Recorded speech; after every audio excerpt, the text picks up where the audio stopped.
actually got water full of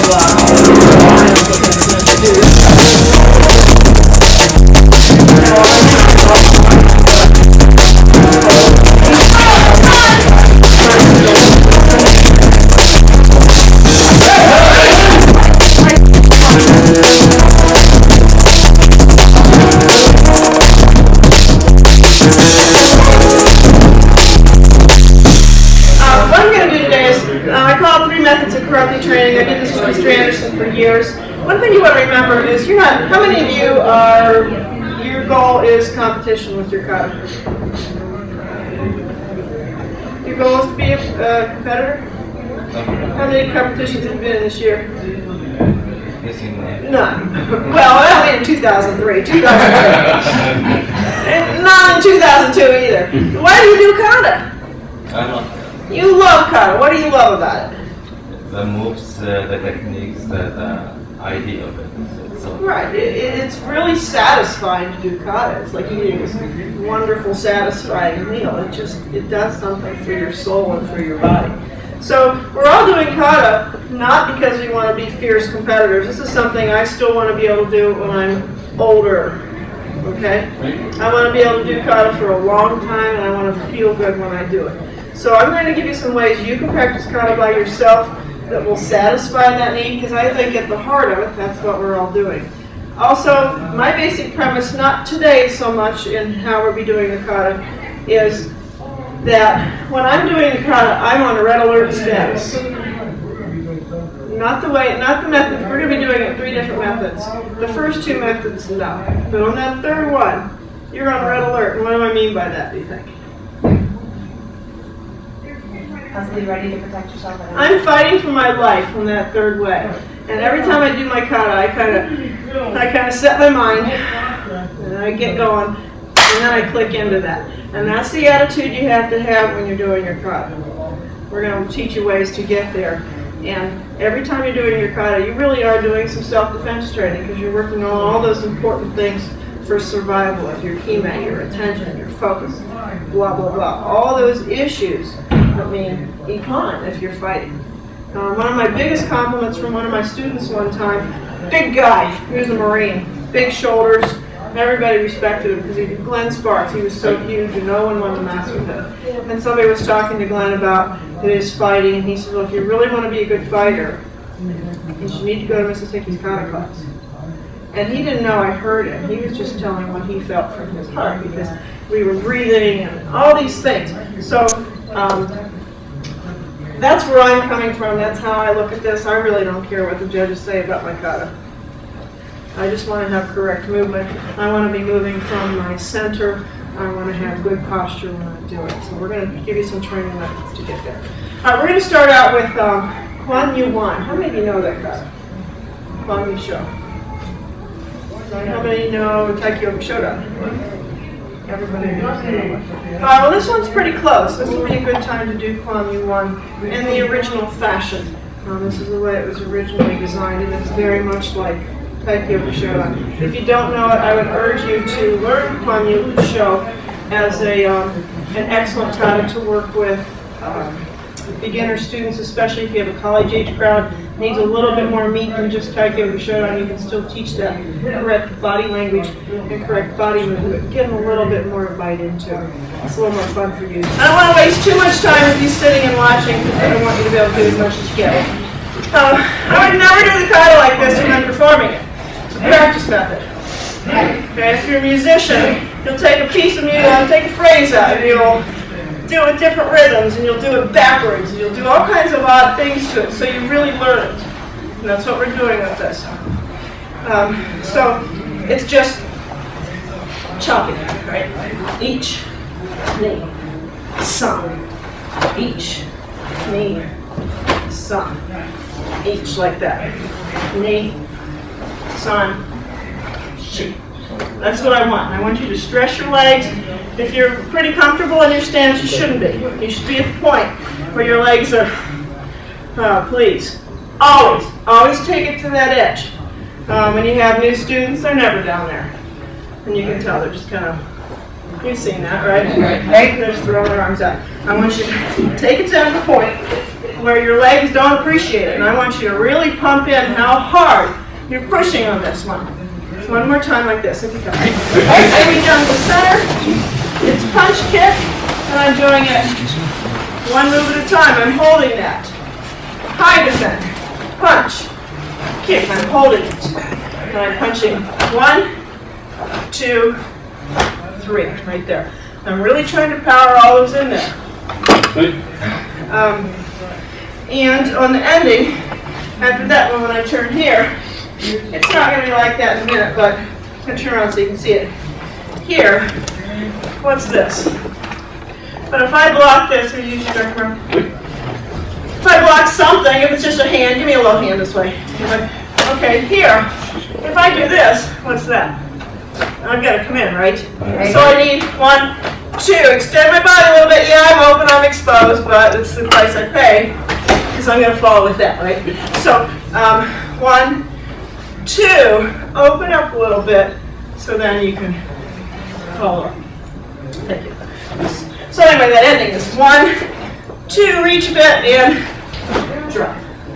One of my pet peeves that I see in Kata all the time, I saw a little bit of it in here, and I'll excuse you because I just say it's because we're so crowded, but this is a common problem, and I think most people aren't aware, is they do this. Watch that back foot. Constantly. We'll probably do tech yoga show it on once so you can do a reality check and I'll come around and nag at you. Okay? Everybody does that. I get high rank black belts, they come in our gym and they want to do Kwanmukan right away. And they get crazy because they always start with tech yoga show because this is what they do. They I have to work out to do it. I have to concentrate to make myself do that. Well, what's that? Who's the biggest guy in here? You're big. If I want to move him, well, really, if I want to move him, he's a big guy. If I want to move him, all right, what's our weight ratio here? He weighs a little bit more than me. I'm about 150.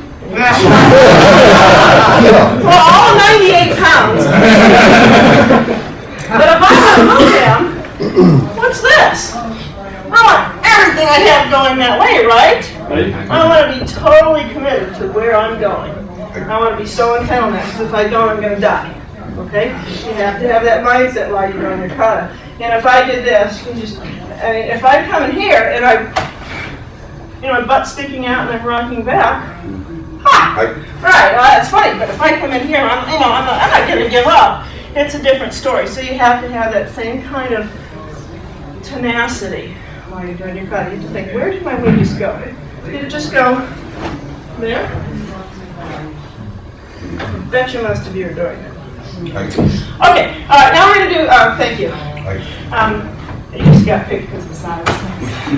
You're I always like to pick the biggest guy. It's no fun to pick somebody little. Okay, now we're going to do this kind of a little different. When we used to practice this, we do it 10 times. And if you do this 10 times with that kind of focus, your heart rate's going to be up and you're going to be working. Now we're going to do it all mushy. You're not allowed to stop anywhere. This is the difference between if you were singing a song that was bup, bup, bup, bup, bup. Now this time it's going like that. No stops. So it's just going to be real loose. I'm not going to stop anywhere. It'll be a little hard for those of you who don't know the kata, but it'll be worth it. Right? So this. Right? And I don't even stop there. I'm going to go right on going. So it's all sort of liquid. Right, up we go. So you saw the kata choppy and hard, and then you saw the kata very smooth and undefined. You think about artwork. A piece of art is beautiful sometimes because of the absence of anything happening. You can't have just this, like this carpet. Look at the carpet. Would you consider that a piece of art? No, it's just this blur of stuff, and it just jars your mind. Now, if you think of a Japanese painting, there's this, something's happening, but then there's stillness. There's places where the eye can rest. With music, sometimes it's the silence that matters the most. That's why we have rests in music. So the same thing goes with movement. If I'm just this flurry of robotic movement, what's the joy in that? It's the pauses that matter. So we're going to combine these two things. You can think of a yin and yang analogy. You can think of the male and female analogy and argue about which is which. It doesn't matter. But what is the important thing is the beauty comes in the two of these things together. All right, so we're going to start here. Yeah, we used to start these katas like this. And depending on your mood, depending on how combative I'm feeling, I might start like that. Now if I'm relaxed. And you need to find a way that this feels good for you. Maybe one day you come to the dojo or you're just, whatever you're doing, you may feel in a pretty crummy mood because you've had an awful day and you need it to get rid of it. Or maybe you're feeling kind of relaxed and you still want to move. And that's kind of the difference between a Tai Chi and a fighting thing. So anyway, we're going to do a combination of this. And I pull up slowly.